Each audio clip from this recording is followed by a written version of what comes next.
bukan cuma di katedral, di mana-mana ketika dia mensosialisasikan supaya umat mencintai Ekaristi. Kata Yesus, ambillah, inilah tubuhku. Dia tidak mengatakan, ambillah, inilah lambang dari tubuhku. Jadi bukan lambang, sungguh-sungguh tubuh Kristus melalui tangan imam bersaudara Kristi.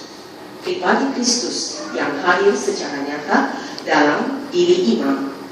Maka bentuk kegiatannya itu misalnya mau misa harian, misa mingguan, ataupun adorasi. Yang terakhir, Yohanes 19 ayat 34 sampai dengan 35. Tapi seorang dari antara prajurit itu menikam lambungnya dengan tombak dan segera mengalir keluar darah dan air. Dan orang yang melihat hal itu sendiri yang memberikan kesaksian ini, dan kesaksiannya benar, dan ia tahu bahwa ia mengatakan kebenaran, supaya kamu juga percaya. Ketika kita bawa kaki salib, sempat waktu itu Pasis itu hari diskusi sama siapa ya mengenai Nikodemus. Pasis bilang begini, itu Nikodemus belum dibaptis tuh, dan Yesus kan tidak membaptis, betul tidak? Dia datang kan malam-malam bertanya mengenai itu lahir baru, ya kan? Yesus kan tidak pernah membaptis Nikodemus. Jadi kenapa Pak Pasis? Tapi toh tanpa sakramen baptis dia mengikut Yesus. Saya bilang, siapa bilang dia tidak dibaptis? Dia berada di bawah kaki salib Kristus ketika Longinus menikam lambung Yesus. Darah dan air dari lambung Yesus memancar kepada semua orang di bawah salib tanpa kecuali. Semua bertobat, dan Nikodemus dengan demikian dibaptis dengan air lambung Kristus. Hanya satu yang tidak dibaptis karena tidak ada di kaki salib. Siapa? Yudas. Maka doa darah dan air punya makna kuasa yang luar biasa. Saya ingin kita mendengarkan, ini salah satu poin penting yang dikutip oleh Pak Stefan dan minta respon. Apa tanggapan para devosan Kerajaan Ilahi seluruh Indonesia ketika dia muat di Facebook ini? Kata-katanya bunyinya begini, Faustina tulis, aku akan mengulangi setiap hari persembahan diri ini dengan mengucapkan doa berikut yang kau ajarkan sendiri kepadaku, yakni, coba kita bersama-sama sebutkan, darah dan air yang telah memancar dari hati Yesus sebagai sumber kehidupan bagi kami.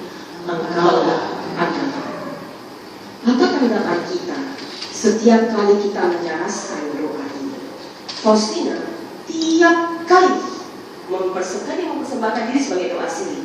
Tiap kali doa persembahannya bunyinya ikut apa yang didiktekan oleh Yesus. Dia tidak bikin sendiri doanya. Yesus berjanji, kalau kau deraskan doa ini, aku akan memberikan rahmat pertobatan kepada jiwa yang kau doakan. Tapi Faustina bukan hanya mendoakan ini untuk pertobatan orang berdosa. Dia mendoakan ini sebagai doa persembahan hidupnya setiap hari. Saya menanggapi di dalam Facebook, saya tujukan kepada Mas Stefan.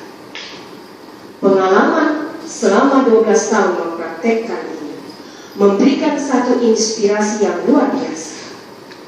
Dengan saya mempersembahkan diri melalui doa ini bersama Santa Faustina, itu mau mengajarkan kepada jiwa saya bahwa tidak ada persembahan yang lebih berkenan kepada Bapa kecuali darah dan air. Itu persembahan yang paling berharga di mata Bapa, yaitu darah dan air dari Yesus sendiri. Sehingga ketika saya mendaraskan ini secara batin maupun secara verbal melalui akal budi mulut kita, ataupun ketika saya hadir secara sakramental melalui sakramen Ekaristi, saya turut mempersembahkan hidup saya yang tidak berarti ini, aku ini orang berdosa, di atas altar melalui tangan imam yang mengangkat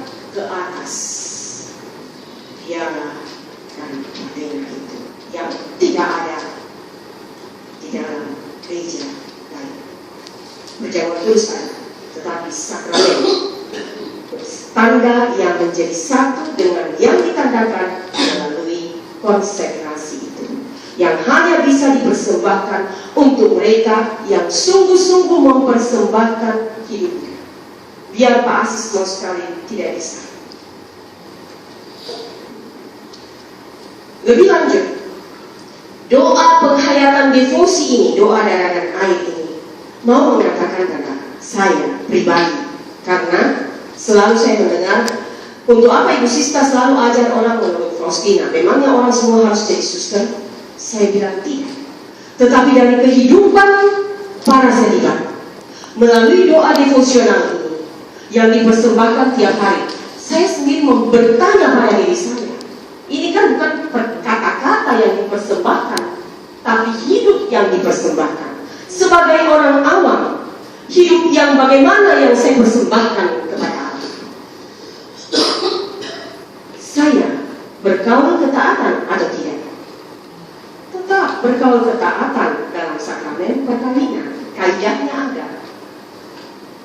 Orang selibat melaksanakan, mengucapkan dan menjalani itu hidup gaul ketaatan sepenuh-penuhnya. Ketaatan kepada Allah, ketaatan bagaimana supaya menghayati sakramen perkawinan yang diterima sejak menikah. Kemiskinan artinya apa? Tidak melekat kepada harta benda yang dimiliki. Apa saja, bukan cuma harta benda. Jabatankah, kuasa apapun juga kah? Tidak melekat. Betul-betul telanjang di hadapan Allah. Dan sarana yang paling baik untuk memahami ini, lakukan latihan meditasi. Karena orang pasti akan telanjang di hadapan Allah ketika dia masuk dalam keheningan. Kaul kemurnian, saya menikah. Kemurnian apa yang saya ikrarkan dalam sakramen perkawinan? Ini yang saya lakukan dalam sakramen pengakuan kepada pastor. Dengan doa ini tiap hari, saya mendapat satu penenangan batin. Kaul kemurnian yang dijalani oleh para biarawan-biarawati untuk saya yang orang yang menikah adalah saya harus mengusahakan kemurnian jiwa, kemurnian hati, kemurnian pikiran, yang dalam bahasa Santa Faustina kemurnian intensi. Artinya apa? Kalau saya datang berdoa, atau saya melakukan kebaikan, atau saya mengucapkan perkataan-perkataan, itu memang tulus 100% dari kedalaman batin tanpa kepentingan. Masa saya hadir kegiatan muslimah karena masalahnya saya tidak enak pastor paroki, atau dia pegang jabatan apa di sekolah, kepala sekolahnya anak saya, atau sesuatu, pokoknya sesuatu yang menempel, yang membuat apa yang kita lakukan itu sudah tidak tulus dan murni lagi. Tahun jubileum ini kita diminta untuk berjuang supaya memiliki rahmat pembebasan. Sebab dengan rahmat pembebasan kita dimurnikan, dan ini bukan satu hari, memang proses hidup sampai akhir. Sehingga ketika saya berucap, ketika saya melakukan kebaikan, bukan karena saya punya kelompok, saya memperjuangkan kepentingan kelompok kategorial saya. Siapa bilang kalimat ilahi itu diturunkan Allah kepada Santa Faustina supaya ada kelompok? Buku Harian Faustina dalam pengantar jelas-jelas mencantumkan visi dan misi yang disampaikan Yesus kepada Faustina. Pesan-pesan kerahiman itu diberikan kepada gereja. Gunanya untuk apa? Bukan untuk membentuk ordo ketiga, kedua, kesatu, bukan. Untuk membaharui seluruh gereja dalam semangat belas kasih, tanpa memandang muka, dengan mengandalkan Allah seperti seorang anak kecil. Sehingga Tuhan mengizinkan dari pengalaman para kudus kita menimba dalam perjalanan 12 tahun pembentukan pesiaran hidup masuk dalam tahun jubileum sejak mengenal devosi kerahiman ilahi pertama kali. Menimba melalui pengalaman siapa? Santa Margareta Maria jam suci. Ini kan didoakan setiap Kamis pertama di hadapan sakramen Maha Kudus, bukan? Salah satu bunyinya yang paling membuat saya terkesan, dan itu yang menjadi sasaran dari gerakan adorasi yang disiapkan sejak pertama kali mulai di paroki ini, adalah kata-kata Yesus kepada Margareta Maria Alacoque. Berilah aku jiwa, berilah aku jiwa, hanya jiwa yang dimintanya kepada Bapa sebagai ganti dari darah yang dicurahkannya. Jadi, yang Yesus minta, beri dia jiwa. Cara dia memberi jiwa apa? Tarik sebanyak mungkin orang kepadanya. Dan itu dibuktikan dalam pengalaman hidup para kudus melalui adorasi sakramen Maha Kudus. Saya loncat ke bawah, pengalaman Santo Yohanes Maria Vianney. Anda bisa baca di sini. Santo Yohanes Maria Vianney ini orang kudus pelindung para imam. Dia orang yang begitu tidak pintar, sangat sederhana, ditugaskan di tempat terpencil, tidak punya apa-apa, secara intelektual tidak ada yang bisa dibanggakan. Ini bisa dibaca di sini. Tapi apa yang dia lakukan? 1 jam sebelum misa harian pagi, jadi subuh-subuh, jam 2 dini hari, dia sudah mulai doa. Jam 2 dini hari mulai doa di depan tabernakel. Sesudah misa, dia masih lanjut doa rosario sampai siang di depan tabernakel. Ketika itu dia bukan lagi mendaras doa verbal. Dikatakan di situ dia menatap Yesus dengan mata hatinya, dari mata ke mata. Jadi ada 3 yang dilatih sebenarnya cinta ekaristis itu, pengalaman ekaristis. Pertama melalui akal budi, doa verbal yang diucapkan. Kedua melatih hati. Melatih hati itu dengan mata dengan mata. Lalu di depan mata Yesus. Tadi kita kan doa konsuci kan? Tatapan matamu ya Yesus mengubah Sakius, mengubah Maria Magdalena, mengubah Petrus, mata ke mata. Itu yang dibuat dalam adorasi, dalam keheningan. Yang terakhir melatih kehendak. Oleh karena kehendaknya begitu kuat, jadi setelah cinta ini tumbuh karena hati ke hati, kehendaknya dikuatkan. Kenapa saya bilang kehendaknya dikuatkan? Beliau mampu memberi sakramen pengakuan dalam 1 hari selama 12 sampai 15 jam. Tiap hari. Tidak ada pasal kapelan dan disinggung di situ, cuma dia sendiri. Tanpa sumut-sumut, tanpa menolak-menolak. Bukan jadwal sakramen pengakuan besok Piko datang. Tidak begitu. Itu Santo Yohanes. Itu cinta ekaristis. Padre Pio juga ditempatkan di San Giovanni Rotondo yang baru-baru ini kami pergi bersama untuk melihat jenazahnya yang disemayamkan di Basilika yang baru, tidak cacat sedikit pun seperti orang hidup. Waktu itu San Giovanni Rotondo tidak terkenal, tapi demikianlah Santo Pio ini penerima stigmata cinta ekaristis yang membuat orang berbondong-bondong datang ke tempat itu. Sama juga Yohanes Maria Vianney. Santo Alfonsus tadi saya sudah singgung ya, ciri khas Alfonsus de Liguori, publikasi Redemptoris.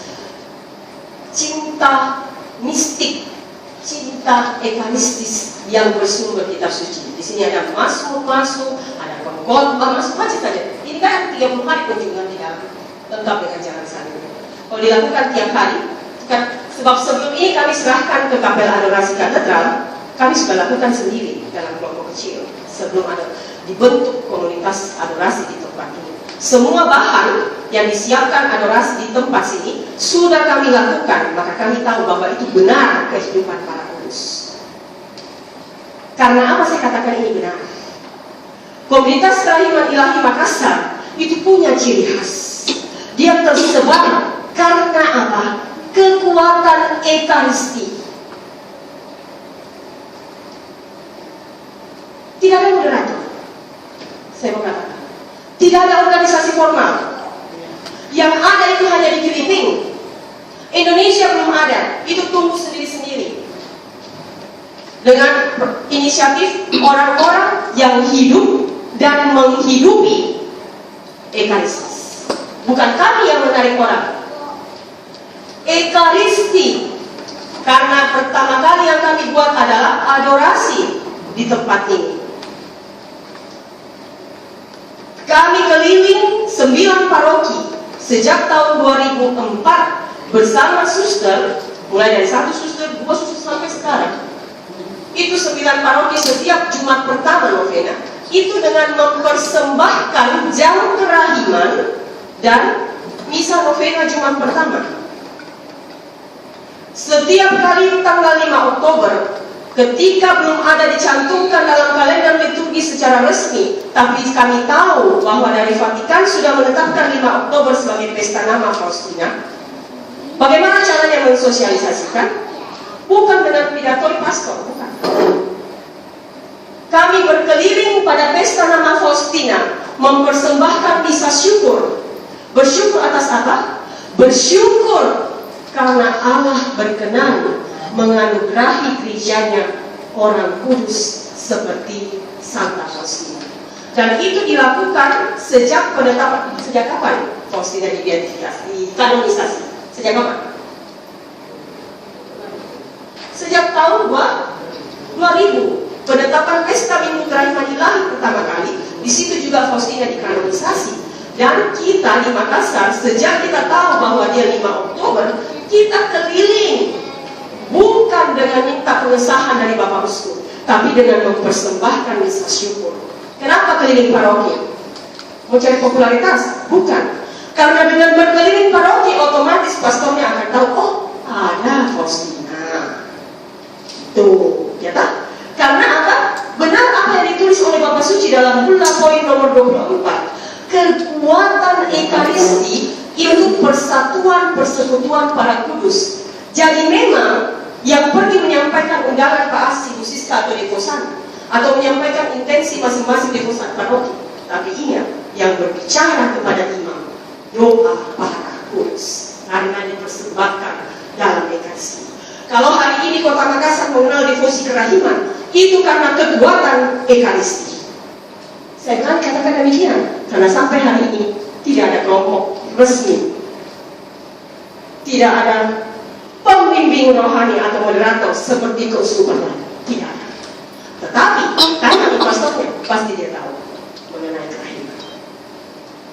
Dari mana? Kekuatan misa yang dipersembahkan berkeliling paroki, baik pada Jumat pertama. Jadi siapa bilang devosi Antikurus Yesus tidak bermanfaat? Sangat-sangat bermanfaat.